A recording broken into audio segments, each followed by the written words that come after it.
तो चलिए दोस्तों, आज हम लोग बिहार दरोगा टॉनिक बैच इकोनॉमिक्स, ठीक है, पाइखान से चालू करने जा रहे हैं। अब देखिए, तो पहला क्वेश्चन क्या है, भारत में किस प्रकार की अर्थव्यवस्था है। तो भारत में किस प्रकार की है, तो मिश्रित अर्थव्यवस्था है, ठीक है।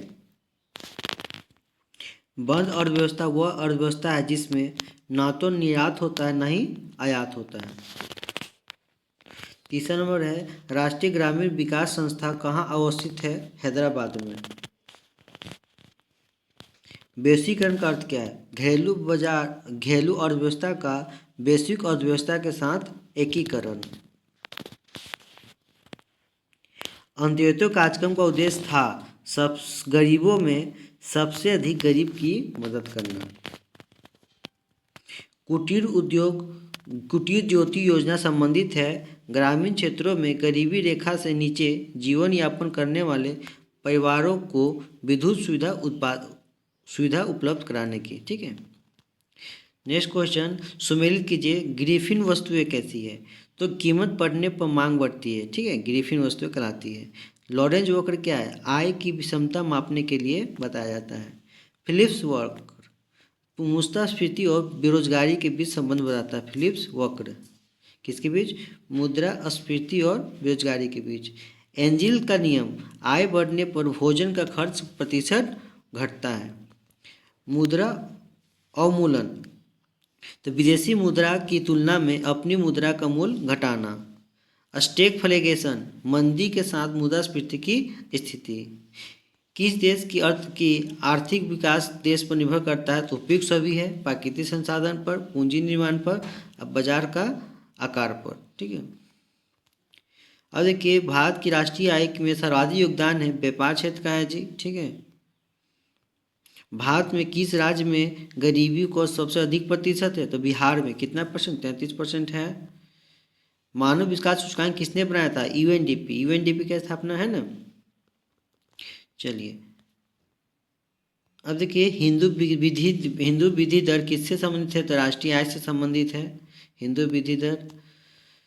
भारत में राष्ट्रीय आय का आकलन सबसे पहले किसने किया था, दादा भाई नौरोजी ने। भारत की राष्ट्रीय आय में सर्वाधिक योगदान किसका है, तो तीसरा क्षेत्र का है। आय की विधि से राष्ट्रीय आय का आकलन करते समय निम्नलिखित में से किसको शामिल नहीं किया गया था, तो पेंशन को। ऐसी विदेशी वस्तुएं जिनमें शीघ्र पलायन कर जाने की प्रवृत्ति हो वो क्या कहलाती है, तो शीघ्र ग्राम हो तो गर्म मुद्रा, हॉट मनी। अवमूलन शब्द का शाब्दिक अर्थ क्या है, तो अन्य मुद्रा की तुलना में स्वदेशी मुद्रा के मूल्य को घटाना, ठीक है, अन्य मुद्रा की तुलना में स्वदेशी मुद्रा के मूल्य को घटाना। भारतीय रिजर्व बैंक का मुख्यालय कहाँ स्थित है, तो मुंबई में है ना।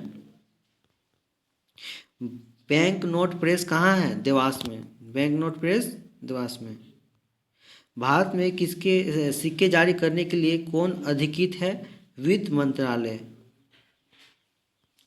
बैंक दर वह दर है जिस पर आरबीआई वाणिज्य बैंकों के विनिमय बिल पूर्ण मूल्यांकन करते हैं।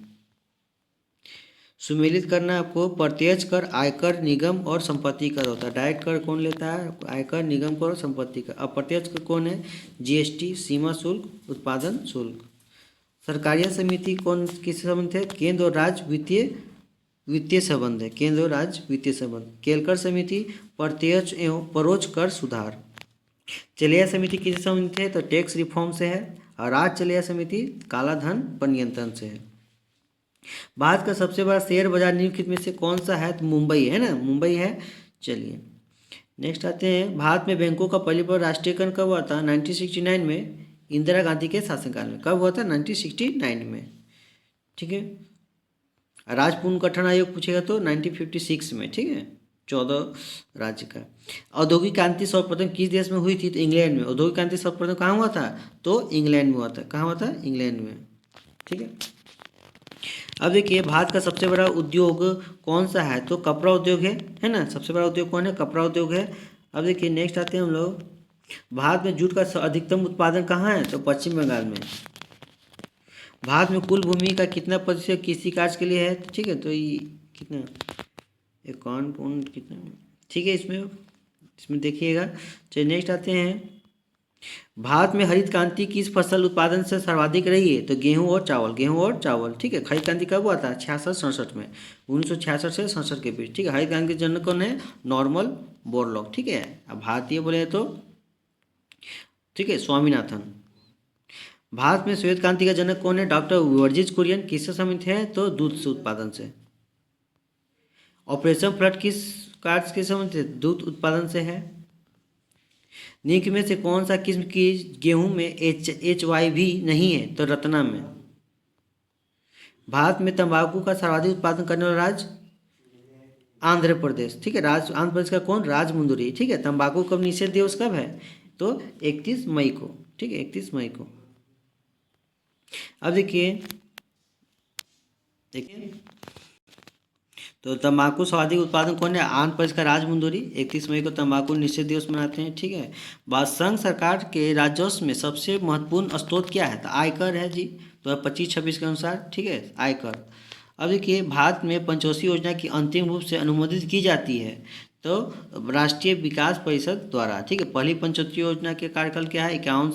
1951 से लेकर 56 तक। ठीक है, अब देखिए निम्न में से कौन सम्मिलित नहीं है? ठीक है, तो प्रथम पंचवर्षीय योजना 51 से 56 तक हुआ था, सही है। छठी हुआ था 80 से 85 तक, सही है। 10वीं पंचवर्षीय योजना 2002 से लेकर 2007 तक। ठीक है, 2002 से 2007 तक भारत के राष्ट्रपति कौन थे? तो अब्दुल कलाम आजाद थे। ठीक है, चलिए तो तीसरा पंचवर्षीय योजना कब से कब हुआ था? तो 66 से 71, ये गलत है। ठीक है, 66 से 69 तो रोलिंग प्लान था। ठीक है, 69 से 74 था। तीसरा कितना था? 69 से 74 था। ठीक है, चलिए नेक्स्ट आते हैं हम लोग। द्वितीय पंचवर्षीय योजना में सर्वाधिक परिव्यय किस भाग में किया गया था? भारी उद्योग में। ठीक है, प्रथम पंचवर्षीय योजना में कृषि पे और दूसरा वाला भारी उद्योग पे। ठीक है, अब देखिए कि भारत में गरीबी हटाओ का नारा किस पंचवर्षीय योजना में दिया गया था? 5वीं। किन सा? 5वीं में। मुक्त व्यापार से तात्पर्य पर क्या है? तो आय या निर्यात पर कोई शुल्क नहीं होता है। मीरा सेठ का संबंध किससे? हथकरघे के विकास से। मीरा सेठ किससे संबंधित है? तो हथकरघे के विकास से। भुगतान संतुलन में निहित होता है तो उपरोक्त सभी दृश्य व्यापार, अदृश्य व्यापार और ऋण, तीनों भुगतान संतुलन में। आदिब हुसैन समिति का संबंध किससे है? तो लघु उद्योग से। आबिद हुसैन समिति का संबंध लघु उद्योग से है। सुमेल कीजिए सिडबी की स्थापना। ठीक, सिडबी कहाँ है? तो लखनऊ में है। लघु उद्योग विकास बैंक है सिडबी। ठीक है, एग्जिम बैंक भारत आयात निर्यात बैंक के 1982 में चालू हुआ था। नाबार्ड की स्थापना कृषि एवं ग्रामीण विकास हेतु हो गया तो 1982 में ही। और रेपो रेट कौन जारी करता है? RBI, जिस दर पर बैंकों को कर देता है। ठीक है, RBI को ही बैंकों का बैंक भी बोलते हैं। ठीक है, बुल और बियर शेयर बाजार से संबंधित शब्दावली है। और सेबी शेयर बाजार का नियामक संस्था है। ठीक है, चिल्या समिति किस क्षेत्र की जांच हेतु गठित की गई है? तो उपयुक्त दोनों, प्रत्यक्ष कर और अप्रत्यक्ष कर। चिल्या समिति। ठीक है, टैक्स से। नरसिम्हन समिति का संबंध किससे है? तो बैंक क्षेत्र के सुधार में। ठीक है, नरसिम्हन समिति का संबंध है बैंक क्षेत्र में सुधार में। ठीक है, भारत में सबसे पहले किस राज्य में मूल वर्धित कर वैट लागू हुआ था? वैट सबसे पहले कहाँ हुआ था? तो हरियाणा में। कहाँ चालू हुआ था? हरियाणा में लागू हुआ था। और GST कहाँ हुआ था? तो असम में। सबसे पहले कहाँ हुआ था? असम में। ठीक है, और पूरे वर्ल्ड में कहाँ हुआ था? तो 1954 में। 1954 में कहाँ पे? फ्रांस में। ठीक है, GST लागू करने वाला सबसे पहला देश फ्रांस है 1954 में। ठीक है, अब भारत में असम में सबसे पहला। अब देखिए एक मार्क क्या है? तो पदार्थों की गुणवत्ता के लिए एक मोहन है। ठीक है, एक मार्क क्या है? पदार्थों की गुणवत्ता के लिए एक मोहन है। ठीक, किसी से संबंधित है। जवाहरलाल रोजगार योजना निम्न में से किस वर्ष शुरू किया गया? तो 1989 में। 1989 में। ठीक है, ये क्या था? तो 7वां ठीक है पंचवर्षीय योजना था। 7वीं पंचवर्षीय योजना थी। ठीक है, ठीक है, तो जवाहरलाल रोजगार योजना निम्न में से किस वर्ष शुरू किया गया था? ठीक है, इस वर्ष 1989 में। अब देखिए किस पंचवर्षीय योजना में न्यायपूर्ण वितरण और समानता पर बल दिया गया? तो 9वीं। किस पंचवर्षीय योजना में न्यायपूर्ण वितरण और समानता पर बल दिया गया था? तो 9वीं। सरकार के व्यय कराधान उधार लेने संबंधित नीति क्या कहलाती है? तो राजकोषीय नीति कहलाती है। ठीक है, राजकोषीय नीति। अब मौद्रिक नीति RBI की शाखा है। मौद्रिक नीति किसकी है? RBI की शाखा है।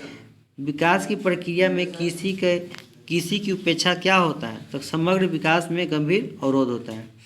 ठीक है, भारत में मुद्रास्फीति के उच्चतर दर को परिणाम स्वरूप अमेरिका डॉलर का मूल्य बढ़ जाएगा। क्या हो जाएगा? बढ़ जाएगा। भारत में मुद्रास्फीति के उच्च दर के परिणाम स्वरूप अमेरिका डॉलर का मूल्य बढ़ जाएगा। ठीक है, चलिए दोस्तों इतना ही था, खत्म हो गया है।